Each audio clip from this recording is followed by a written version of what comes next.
प्रिय भक्तों, आज चौथे नवरात्रि के दिन हम आपको माँ कुष्मांडा का एक ऐसा चमत्कारिक मंत्र बताने जा रहे हैं। इसके नियमित जाप या श्रवण से आपके जीवन के सभी कष्टों का अंत हो जाएगा। अगर आपके जीवन में आर्थिक, मानसिक, पारिवारिक या फिर कोई बीमारी को लेकर कसमकस चल रहा है, तो माँ चंद्रघंटा के इस दिव्य मंत्र से आपको लाभ मिल जाएगा। प्रिय भक्तों, शारदीय नवरात्रि में माँ दुर्गा की आराधना का विशेष महत्व होता है। नवरात्रि के 9 दिनों में माँ के विभिन्न 9 स्वरूपों का ध्यान कर पूजन किया जाता है। जो भी भक्त नवरात्रि के 9 दिनों में पूरी श्रद्धा के साथ माता का ध्यान कर विधि विधान से माता के मंत्रों का जाप करता है, तो माता उनके सभी कष्टों का निवारण कर देती है। शारदीय नवरात्रि के चौथे दिन माँ कुष्मांडा का पूजन किया जाता है। माँ का यह स्वरूप शांति प्रदान करने वाला और कल्याणकारी माना गया है। पौराणिक कथाओं के अनुसार कुष्मांडा माता ने अपनी मुस्कान से ब्रह्मांड की रचना की थी, इसलिए इन्हें सृष्टि की आदिशक्ति के रूप में जाना जाता है। कुष्मांडा माता का रूप बेहद ही शांत, सौम्य और मोहक माना जाता है। माँ का स्वरूप अलौकिक है। इनकी 8 भुजाएं हैं, इसलिए इन्हें अष्टभुजा कहते हैं। इनके 7 हाथों में क्रमशः कमंडल, धनुष, बाण, कमल पुष्प, अमृतपूर्ण कलश, चक्र तथा गदा है। 8वें हाथ में सभी सिद्धियों और निधियों को देने वाली जाप माला है। कुष्मांडा माता शेर पर सवार रहती हैं। माता के पूजन से भक्तों के समस्त प्रकार के कष्ट, रोग, शोक, संतापों का अंत होता है तथा दीर्घायु एवं यश की प्राप्ति होती है। दुर्गा सप्तशती के अनुसार देवी कुष्मांडा इस चराचर जगत की अधिष्ठात्री है। जब सृष्टि की रचना नहीं हुई थी, उस समय अंधकार का साम्राज्य था, तब देवी कुष्मांडा द्वारा ब्रह्मांड का जन्म होता है। अतः यह देवी कुष्मांडा के रूप में विख्यात हुई। तो प्रिय भक्तों, आइए माँ कुष्मांडा के इस महामंत्र का श्रवण कर लेते हैं। बस आपको इस मंत्र को सच्चे मन से पूरा 108 बार सुन लेना है। लेकिन उससे पहले अगर आप भी चाहते हैं कि माता दुर्गा की कृपा आप पर सदा बनी रहे, तो इस वीडियो को दिल से एक लाइक अवश्य करें और आगे भी ऐसे ही वीडियो देखते रहने के लिए हमारे चैनल आस्था ज्ञान को सब्सक्राइब करके कमेंट में जय माँ दुर्गा, जय माँ कुष्मांडा लिखना बिल्कुल नहीं भूले। तो प्रिय भक्तों, मंत्र है। वंदे वांछित कामर्थे चंद्राधिकृत शेखरां सिंहरोड़ा अष्टभुजा कुष्मांडाय स्वस्वनीम। वंदे वांछित कामर्थे चंद्राधिकृत शेखरां सिंहरोड़ा अष्टभुजा कुष्मांडाय स्वस्वनीम। वंदे वांछित कामर्थे चंद्राधिकृत शेखरां सिंहरोड़ा अष्टभुजा कुष्मांडाय स्वस्वनीम। वंदे वांछित कामर्थे चंद्राधिकृत शेखरां सिंहरोड़ा अष्टभुजा कुष्मांडाय स्वस्वनीम। वंदे वांछित कामर्थे चंद्राधिकृत शेखरां सिंहरोड़ा अष्टभुजा कुष्मांडाय स्वस्वनीम। वंदे वांछित कामर्थे चंद्राधिकृत शेखरां सिंहरोड़ा अष्टभुजा कुष्मांडाय स्वस्वनीम। वंदे वांछित कामर्थे चंद्राधिकृत शेखरां सिंहरोड़ा अष्टभुजा कुष्मांडाय स्वस्वनीम। वंदे वांछित कामर्थे चंद्राधिकृत शेखरां सिंहरोड़ा अष्टभुजा कूष्माण्डाय स्वस्वनेम। वन्दे वाञ्छितकामर्थे चन्द्राधिकृत शेखरां सिंहरोड़ा अष्टभुजा कूष्माण्डाय स्वस्वनेम। वन्दे वाञ्छितकामर्थे चन्द्राधिकृत शेखरां सिंहरोड़ा अष्टभुजा कूष्माण्डाय स्वस्वनेम। वन्दे वाञ्छितकामर्थे चन्द्राधिकृत शेखरां सिंहरोड़ा अष्टभुजा कूष्माण्डाय स्वस्वनेम। वन्दे वाञ्छितकामर्थे चन्द्राधिकृत शेखरां सिंहरोड़ा अष्टभुजा कूष्माण्डाय स्वस्वनेम। वन्दे वाञ्छितकामर्थे चन्द्राधिकृत शेखरां सिंहरोड़ा अष्टभुजा कूष्माण्डाय स्वस्वनेम। वन्दे वाञ्छितकामर्थे चन्द्राधिकृत शेखरां सिंहरोड़ा अष्टभुजा कूष्माण्डाय स्वस्वनेम। वन्दे वाञ्छितकामर्थे चन्द्राधिकृत शेखरां सिंहरोड़ा अष्टभुजा कूष्माण्डाय स्वस्वनेम।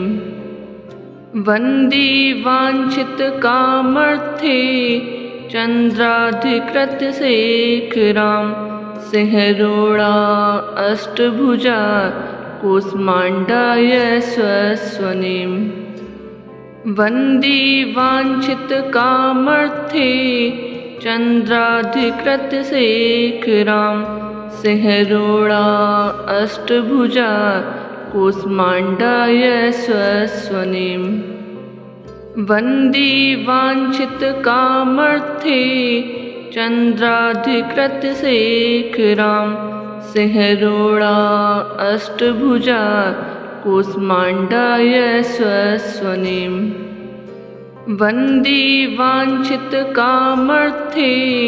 चन्द्राधिकृत शेखरां सिंहरोड़ा अष्टभुजा कूष्माण्डाय स्वस्वनेम। वन्दे वाञ्छितकामर्थे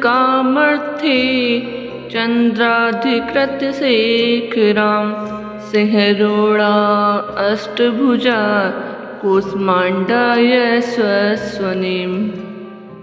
वन्दे वाञ्छितकामर्थे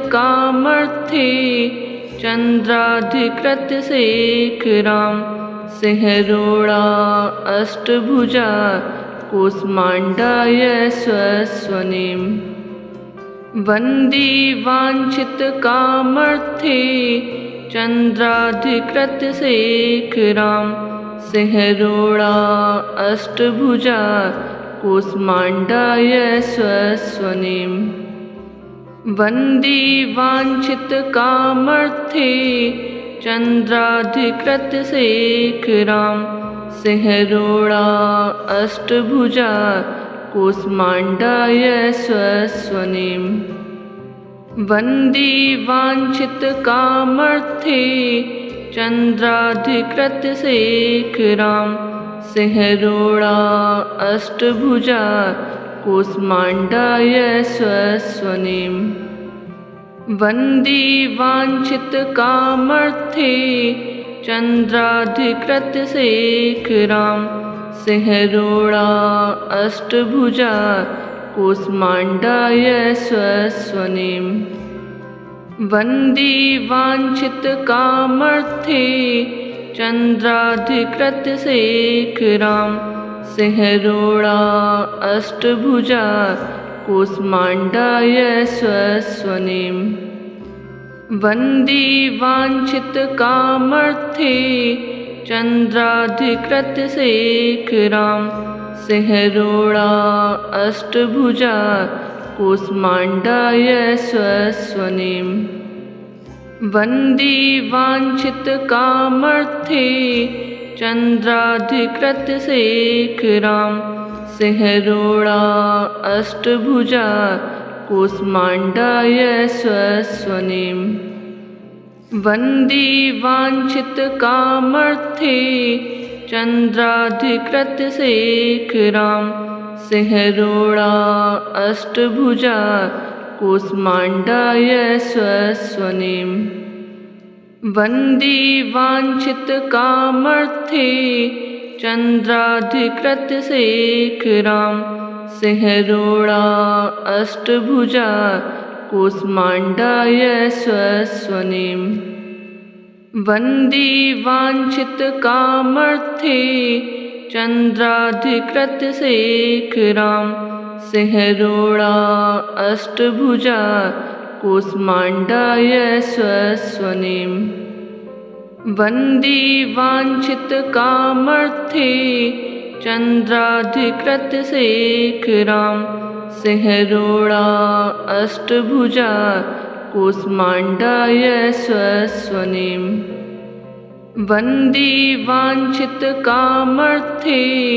चन्द्राधिकृतशेखरां सिंहरूढा अष्टभुजा कूष्माण्डाय स्वस्वनिम् वन्दे वाञ्छितकामर्थे चन्द्राधिकृतशेखरां सिंहरूढा अष्टभुजा कूष्माण्डाय स्वस्वनिम् वन्दे वाञ्छितकामर्थे चन्द्राधिकृतशेखरां सिंहरूढा अष्टभुजा कूष्माण्डाय स्वस्वनिम् वन्दे वाञ्छितकामर्थे चन्द्राधिकृतशेखरां सिंहरूढा अष्टभुजा कूष्माण्डाय स्वस्वनिम् वन्दे वाञ्छितकामर्थे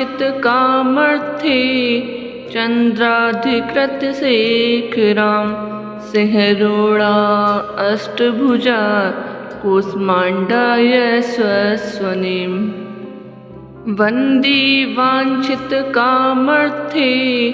चन्द्राधिकृतशेखरां सिंहरूढा अष्टभुजा कूष्माण्डाय स्वस्वनिम् वन्दे वाञ्छितकामर्थे चन्द्राधिकृतशेखरां सिंहरूढा अष्टभुजा कूष्माण्डाय स्वस्वनिम् वन्दे वाञ्छितकामर्थे चन्द्राधिकृतशेखरां सिंहरूढा अष्टभुजा कूष्माण्डाय स्वस्वनिम् वन्दे वाञ्छितकामर्थे चन्द्राधिकृतशेखरां सिंहरूढा अष्टभुजा कूष्माण्डाय स्वस्वनिम् वन्दे वाञ्छितकामर्थे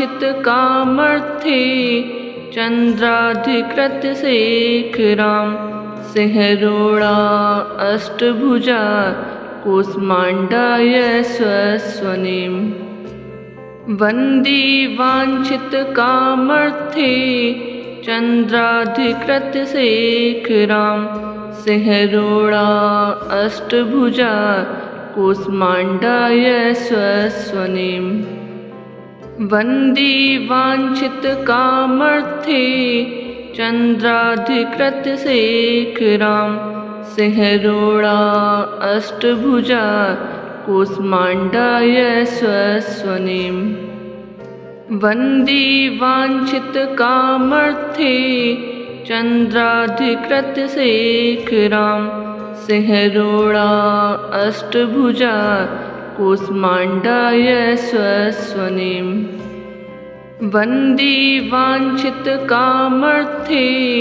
चन्द्राधिकृतशेखरां सिंहरूढा अष्टभुजा कूष्माण्डाय स्वस्वनिम् वन्दी वाञ्छितकामर्थे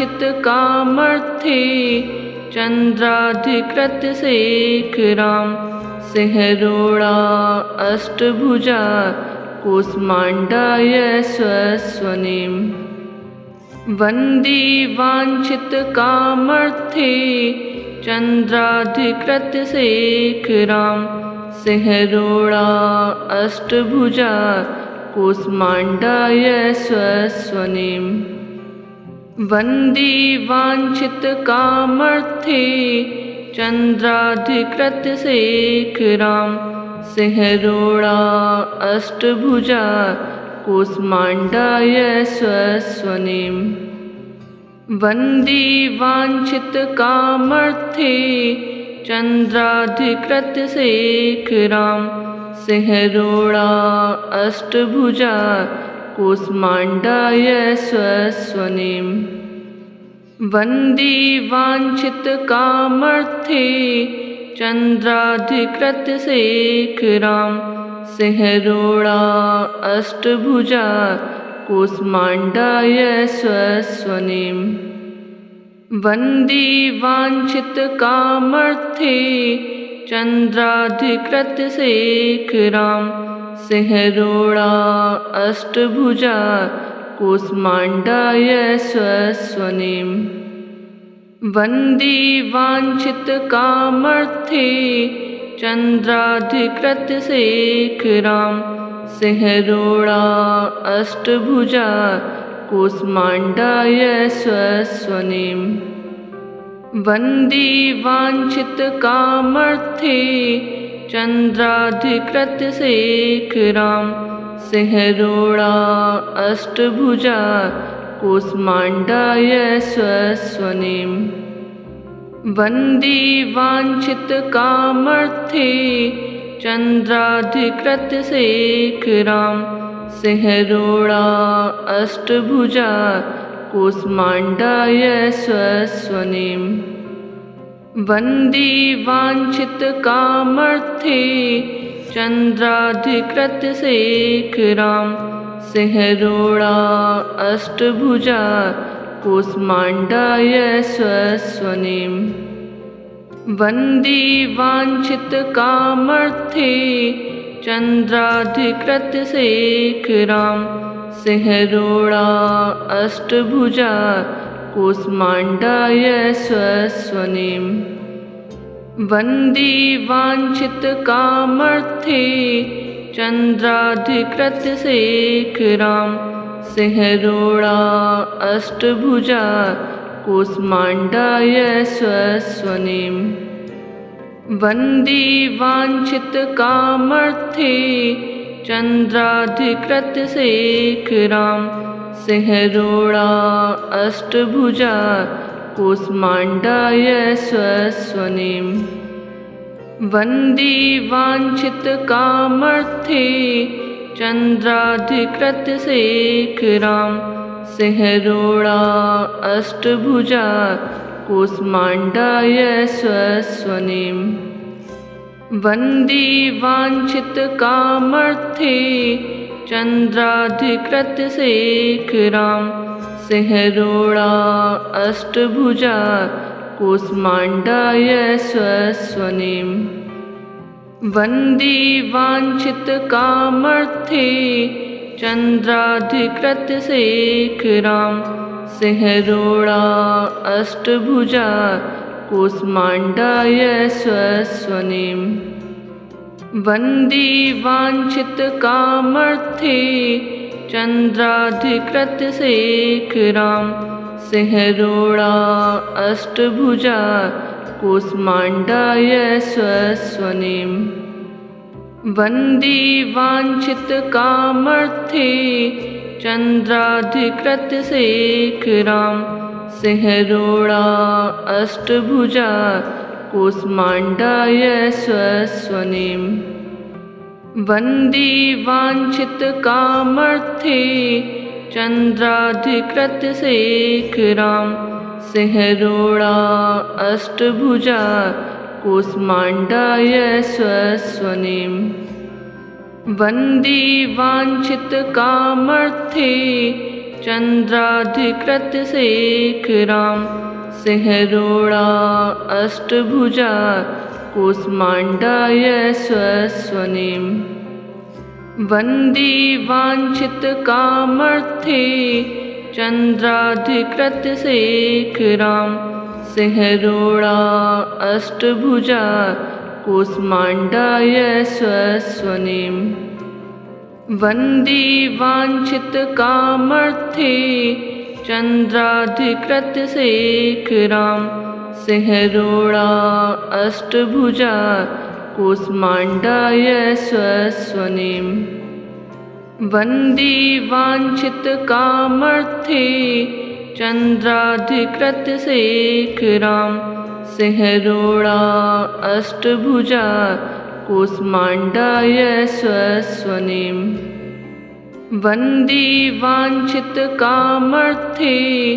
चंद्राधिकृत शेखरां सिंहरोड़ा अष्टभुजा कूष्माण्डाय स्वस्वनीं वन्दे वाञ्छितकामर्थे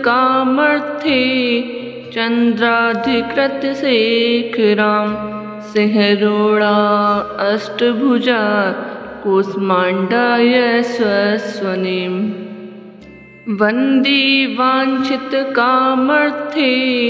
चंद्राधिकृत शेखरां सिंहरोड़ा अष्टभुजा कूष्माण्डाय स्वस्वनीं वन्दे वाञ्छितकामर्थे चंद्राधिकृत शेखरां सिंहरोड़ा अष्टभुजा कूष्माण्डाय स्वस्वनीं वन्दे वाञ्छितकामर्थे चंद्राधिकृत शेखरां सिंहरोड़ा अष्टभुजा कूष्माण्डाय स्वस्वनीं वन्दे वाञ्छितकामर्थे चंद्राधिकृत शेखरां सिंहरोड़ा अष्टभुजा कूष्माण्डाय स्वस्वनीं वन्दे वाञ्छितकामर्थे चंद्राधिकृत शेखरां सिंहरोड़ा अष्टभुजा कूष्माण्डाय स्वस्वनीं वन्दे वाञ्छितकामर्थे चंद्राधिकृत शेखरां सिंहरोड़ा अष्टभुजा कूष्माण्डाय स्वस्वनीं वन्दे वाञ्छितकामर्थे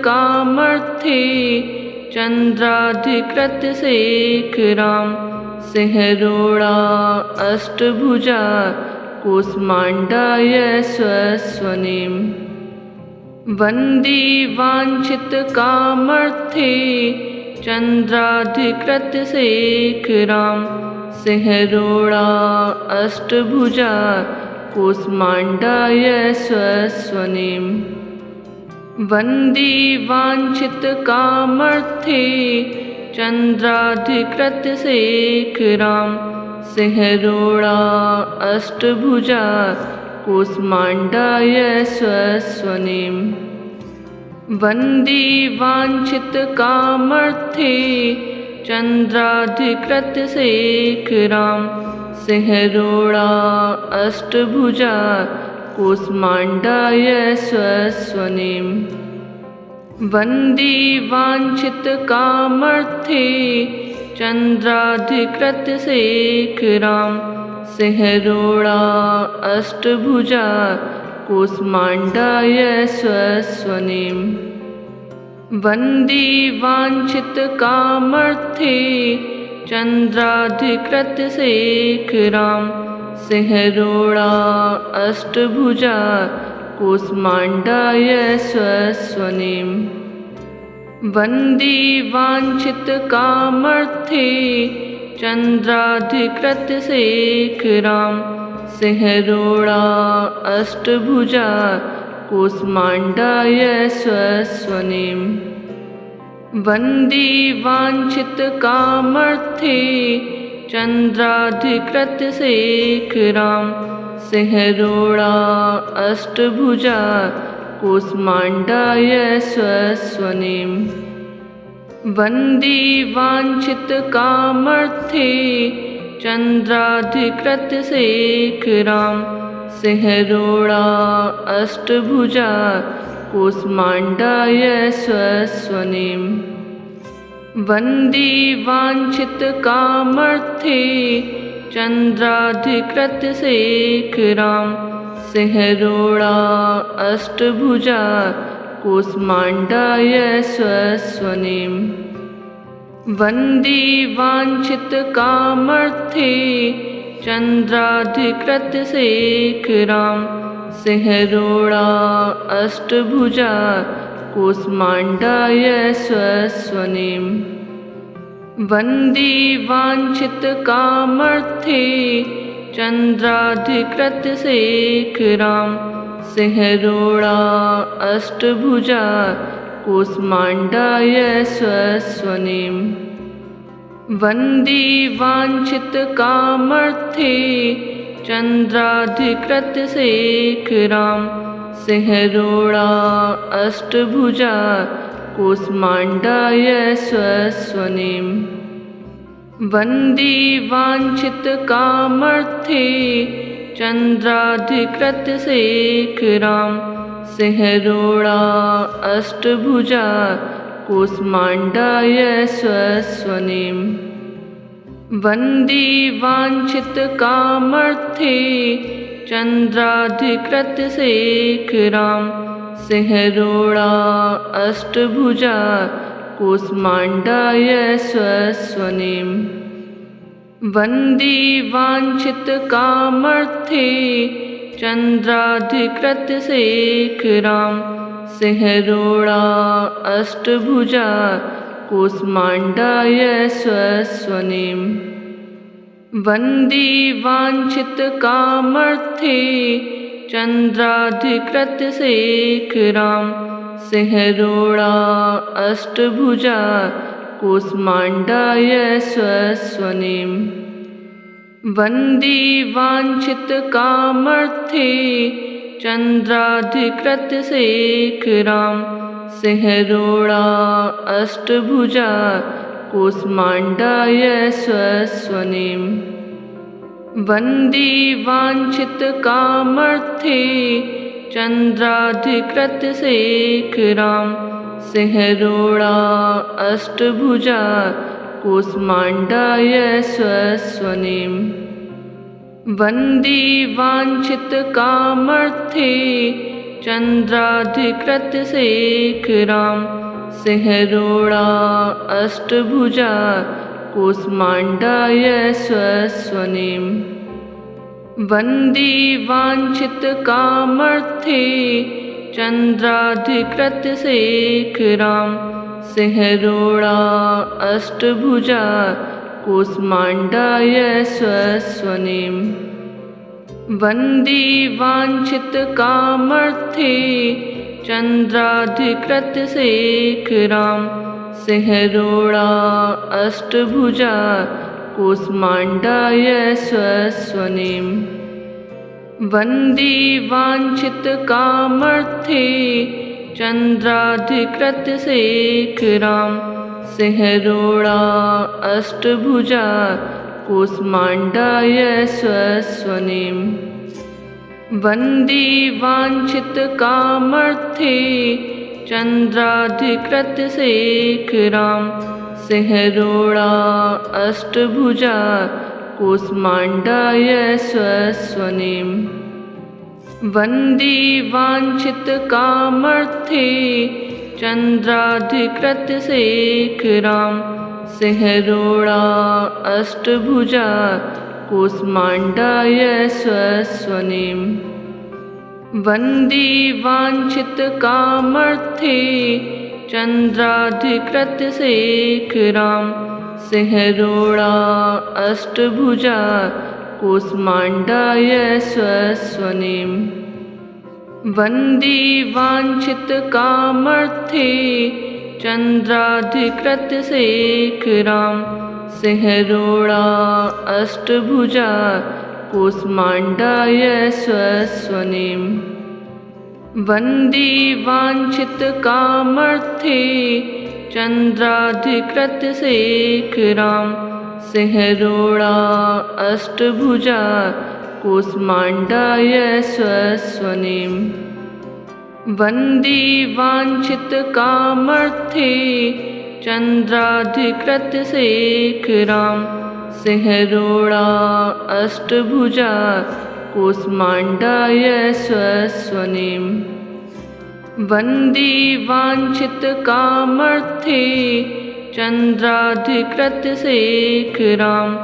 सिंहरूढा अष्टभुजा कूष्माण्डाय स्वस्वनिम् वन्दे वाञ्छितकामर्थे चन्द्राधिकृतशेखरां